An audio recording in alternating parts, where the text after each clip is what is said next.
There's a few really important things I'm gonna go over in this video about this generator. So first of all, there's no oil in it, so obviously you can't start it before you put oil in. So we'll go over what oil you need and how to add it. We'll go over the startup procedure. I'll give you an overview of all of its features. I'll show you the best way to turn this off. That way it'll turn on easier next time you need it. And I'll tell you about this really clever feature that will save you money on gasoline. So I spent a bunch of time going through the entire manual, so I understand exactly how this thing works. So the most important thing is to add oil. So 10W30 will be great for most climates, but if you're in a really cold climate, 5W30 would be better. So the oil fill is very accessible. There's this access door that comes right off. Then you're just gonna unscrew the oil fill right here.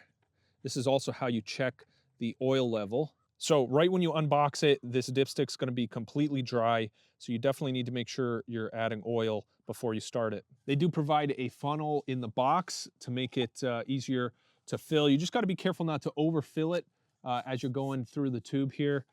Just keep an eye on things as you're filling it up. So I'm using 5W30, but 10W30 will work good too. So I'm just gonna go a little bit at a time, and I'll check with the dipstick every once in a while to kind of see where we're at. So I'm already about halfway there. So actually the manual says 16.9 ounces of oil. So I can just use the indicator on the side of this for the first time. So basically half a quart of oil will fill it up.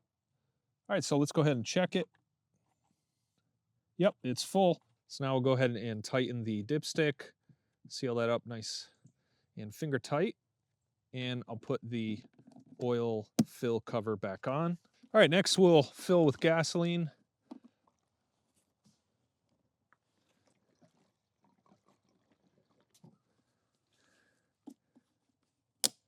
Now we're ready to start it. So we'll turn the gas vent on. This right here doubles as the fuel shutoff as well as the electrical shutoff. So we'll turn that on. We'll pull the choke to the start position. We'll make sure eco mode is off, which I'll tell you about that in a little bit. And we'll start pulling.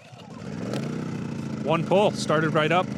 So it's struggling right now. You just gotta put the choke in to the run position. And there we go. So I'm gonna come forward just a little bit to demonstrate how quiet it is. I'm, maybe 8 feet away from the generator right now, and it's really not that loud. So that's one benefit of these compact generators like this.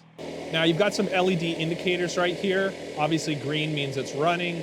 This indicator will tell you if you're drawing more than it can handle, and then this will be your low oil indicator right here. Now let me show you how eco mode works. When you turn eco mode on, the throttle drops down to a very low idle, so that's gonna save you a lot of gasoline.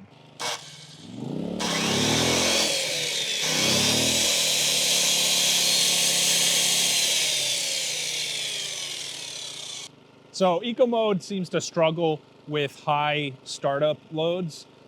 You can kind of get it to work if you just hit the trigger a little bit. But if you're using this for like a refrigerator or something like that, eco mode will work great for that sort of thing. Now to turn it off, most people would just turn this all the way to the off position and it just turns off completely. But the problem with that is you're leaving a ton of gasoline in the carburetor. So when you're done using this, let's say you have a storm or something like that, and you're gonna be storing it for a long time, let me show you how to turn it off in that situation. So instead of turning it off all the way, just turn it off to there where it shuts off the fuel, and then just let the thing run for a few minutes until it uses all of the gasoline that's in the carburetor. And that way you have a nice clean carburetor so you don't have old gas getting all gunky inside there as it's storing for long term. All right, so on this generator, you have two 120 volt AC outlets, a 12 volt DC outlet. It's got circuit protection for both the AC and DC circuits. You have a ground stud right here, so you can ground the generator if you want to, and two USB ports, so you can charge your phone or other small devices. This right here is a parallel connect, so you can connect more than one generator. So the only other thing I need to tell you about is this spark plug access port right here. So there's the spark plug cable, pull that out, and they even provide a spark plug wrench for you to service that. So if you ever need to change a spark plug, that's where you find it, and this is the tool you need to get it out. All right, so that's my overview of this PowerSmart 2500 watt generator.